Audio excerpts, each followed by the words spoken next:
Welcome here, Robert, and thank you to be here and let you interview. So, Robert is one of the people that has been with me at the course of Charlie Morley about how to teach lucid dreaming.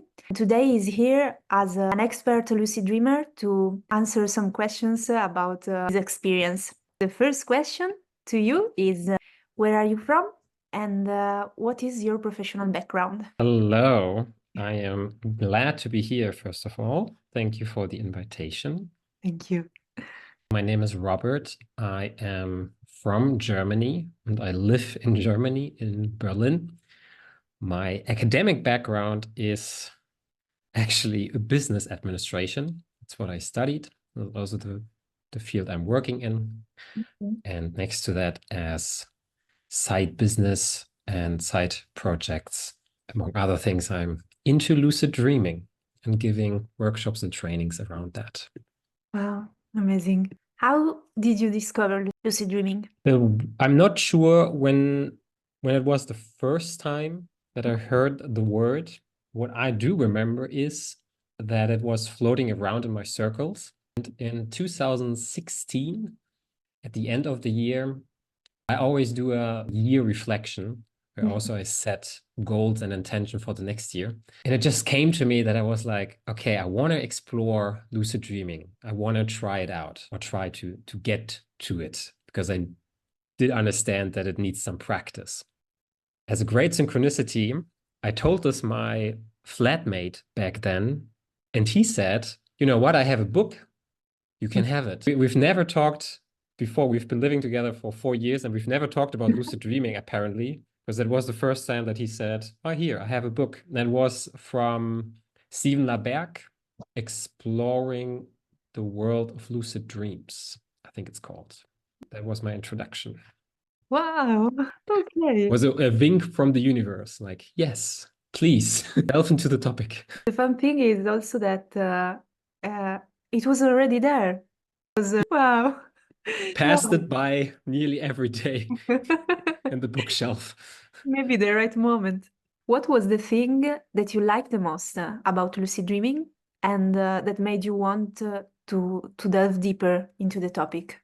Before I delved into the topic was more theoretic concept for me, Hmm. meaning I did remember, or I do remember that I had used to have dreams where sometimes I had an awareness that I am in a dream. However, I didn't really co-create something with the dream or narrate the dream. So it was more a theory, and I wanted to see if this is really a thing. Mhm. If I can use this. And then after starting reading the book and with the practice that is recommended in the book, I had my first lucid dream and was just sheerly fascinated Okay. and in awe by this. It's hard to describe this moment of becoming lucid the first time and then realizing, oh my God, I'm in my dream while I'm in my bed, or my body is in my bed, but I'm here and I can manifest things and do things. This moment really captured my interest and curiosity. And reading more because of delving into the topic, reading more and more on the topic and realizing that it can be used for things like meeting psychological aspects of ourselves. I think that's also something that really intrigued me, like meeting Mhm. fears, emotions, shame. Wow. I love this part too. It's really interesting how a simple dream, it's not like just simple, but thinking about it when from the beginning, it was just a simple dream. And finding out that it has this potential is powerful. It's something beautiful. Totally. What is the greatest benefit that lucid dreaming have brought to you? Answer may or may not surprise you. Let's Okay. see. I would actually say the greatest or one of the greatest benefits is that I established a deeper relationship with all of my dreams. What do I mean? Before the lucid dreaming practice, I didn't really remember my regular dreams. except some nightmares occasionally, and also did not really work with them. So I didn't really have much of a relationship with my dreams and dreaming world. Because of the lucid dreaming practice, sort of required to look at your dreams to become lucid, I got access to this whole world. And lucid dreaming is an important part of it, but it's just one, not just one, it's one important part, but there's a whole world around it.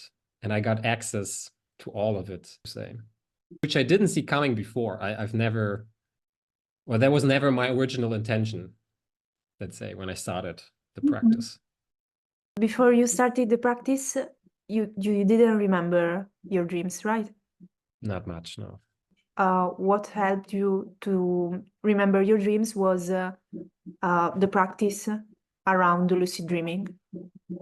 Wow, that's amazing, because I know many people struggle with remembering the dreams, knowing that other people practicing lucid dreaming unlocked this part of their life. I think it's inspiring, because you know that it is possible. Somebody else did it. Yes.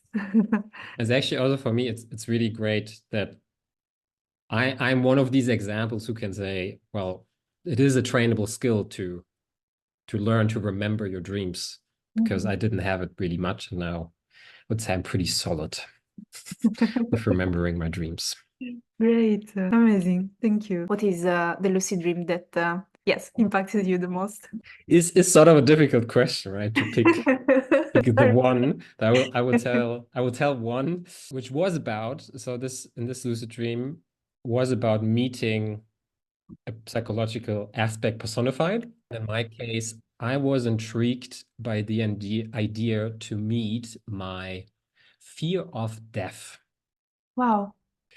Because it's quite a topic in my waking life, and it's something that comes up every now and then throughout my years and is prevailing. I was really intrigued by trying this out, because I've read about it. Charlie Morley teaches about it. You can meet your fears in the dream. And then the idea is, once you meet an aspect like a fear, to show love to the fear by either sending love, saying affirmations, or literally in the dream embracing the fear. That was sort of my goal. I wanted to call this aspect of myself. Then I thought somewhat it will appear personified, and then I can hug it, embrace it, and hopefully it has an impact in my waking life. That was the plan, right? Yeah. It took me. It is also an interesting thing to know for listeners. It didn't happen in my first lucid dream, so I had a few attempts, because the first time, so in the first dream, I got lucid and I called out my fear of death come to me. Immediately after saying it, I thought, I think this is not a good idea. As in, I really got scared. I really got scared by, is this, should I meet my fear? But it's ironic. So meeting my fear made me scared. Did something happen that scared you? Well, I can elaborate a little bit. In that dream, I am on a rooftop, sort of an abandoned building, and I call out my fear, and I get scared the moment I call out the fear. Interestingly, in that moment, soft guitar music starts playing in the background. I was just like, as if my subconscious is like, hey, chill, bro, it's gonna be fine. And what was fascinating in that dream, then I was sort of elevated by an invisible force and slowly pulled towards the ground, because I was on a roof. And on the ground, I could see someone, like a man, with his back towards me, and two ladies who are sort of making him ready with makeup, as if to show that he can see me. And when I saw him, I was like, oh my God, this is my fear. And then I woke up, because it scared me so much that it scared me that it actually worked. Well, your fear was the man with the makeup? I'm pretty sure. I didn't see his face because it was with his bag, but I Ah, think because the dream, I was not controlling that. The dream was pulling me towards him. oh, well, yes, I can understand. And when you woke up, you didn't stop here. You wanted I to. did not stop. I did Uh, not stop there. That's true. A few weeks later, I have another lucid dream. mhm. So in the dream, I get lucid and I call out again, fear of death, come to me. This time feeling a little bit more prepared because I'm like, okay, I know something will happen.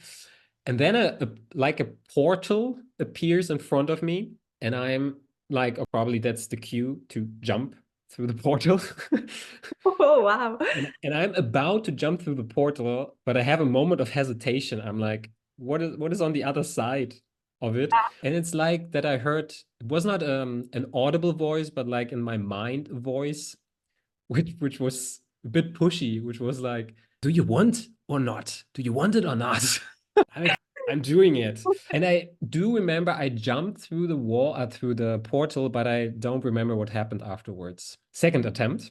And then the Oh, third, so there is a third. yeah, there's another one. And then the third attempt, a few weeks later, then it happened. It happened. And long story short, with that one, again in a setting, interestingly, in a familiar setting in my hometown, Mhm. and I call out, fear of death, come to me. There is a lady, a young lady in my age, who I see, and I'm like, this is not my fear. It's a pretty lady with like a aura of light and lovingness. I'm like, this is not my fear. I'm asking her, hey, have you seen my fear of death? And she's like, oh yeah, just come with me. And then she brings me to another spot and just points, and then I see like a figure Mhm. who is, what is the word, who is kneeling down on the ground, and it looks like a devil. That's the Oh, best way to describe it, as in doesn't really look like an angel and looks rather menacing. But interestingly, at my first reaction was, oh my God, what is that? But I noticed, because I'm aware in the dream, right? I'm aware that I'm dreaming, it's what's true. happening. I noticed that the figure was scared of me Really?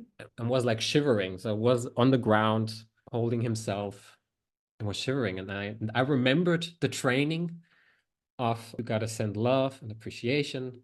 So I was mentally saying and repeating, I send you love, I wish you well. So the figure, this devil, stands up, my fear stands up, and he approaches me, which was also interesting. Mhm. And then he actually opened his arms so that we could hug each other. And then we hugged each other. That's wow.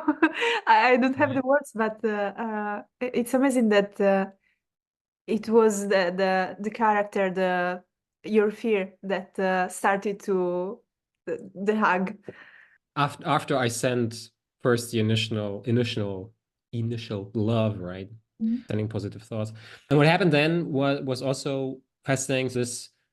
This character then, what's the best word is transformed, as in, so it didn't disappear or puffed into light, but it transformed into a normal looking character, Oh, like a man of my, like as if it's a mirror of myself, but it didn't look exactly like myself, but a mhm. man in my age, normal looking character. The dream continued after that a little bit, but I don't remember exactly what happened afterwards.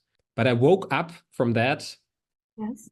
pretty in awe and and very energized, and just this, oh my God, I just hugged my fear of death. And how do you feel about this? How did you feel in your dream, and how do you feel now that you are wake up? When in the dream, it was also a process. First, I felt paled Right? and a little scared, but then it felt good to hug, and that there was this transformation. And in the waking state, I would not say that my fear of death has dissolved magically. I would not say that. However, what I can observe is that it helped me getting to a different level of my relationship with this fear. Hmm. But that's how I would like to describe it, that it helped me reaching a deeper level with my fear. It's not gone, it's not dissolved. I'm still dealing with that. And at the same time, I do see an impact that it helped me stepping forward and progressing. I'm not sure I did understand. What do you mean when you say you went deeper with your fear? I see it a little bit as there levels or layers, Mm-hmm. and I reached a new level with dealing with this fear. It's a fundamental fear, and I'm actually, I think ever since also I'm not expecting for it to dissolve magically, but that there are aspects which, how can I properly describe that? I felt there was a time afterwards where I felt more at ease with the topic, but I wouldn't say that it dissolved. It's still there. It still comes up sporadically, but it's now when it comes up, it's different. It's a different layer. I'm not sure how else to describe it. I I really often see I don't often see those topics as maybe that image helps as a spiral, and the spiral goes deeper and deeper. So the topic is recurring, comes back, but now it's on a deeper level. It's on the next level. For deeper, you mean that it's not that scary now? It's less scary or more? I don't know. At the moment, it's not as scary. It's interesting. I guess what I want to emphasize here is that my fear did not disappear. And at the same time, I can see an impact that it helped me my relationship with the fear. You can see, or you I can see. Yeah. you can see. Do you think you will do other dreams about this fear, or do you feel that it's ended with that dream? I can imagine that it will come up again. At the moment, it's not the priority, let's say. Okay, nice. So many dream plans to do. Yes, that's true. Oh, nice. I love that dream. And also, I don't think I did understand fully, but love the experience, how you did transform from the first dream to the third, and how your fear became a normal character after you gave love and the hug. Beautiful transformation. The last question: do you think more people should know about lucid dreaming, and why? Actually, I think my answer also has a little bit changed in the past years regarding that. Sort of overall, my answer is yes.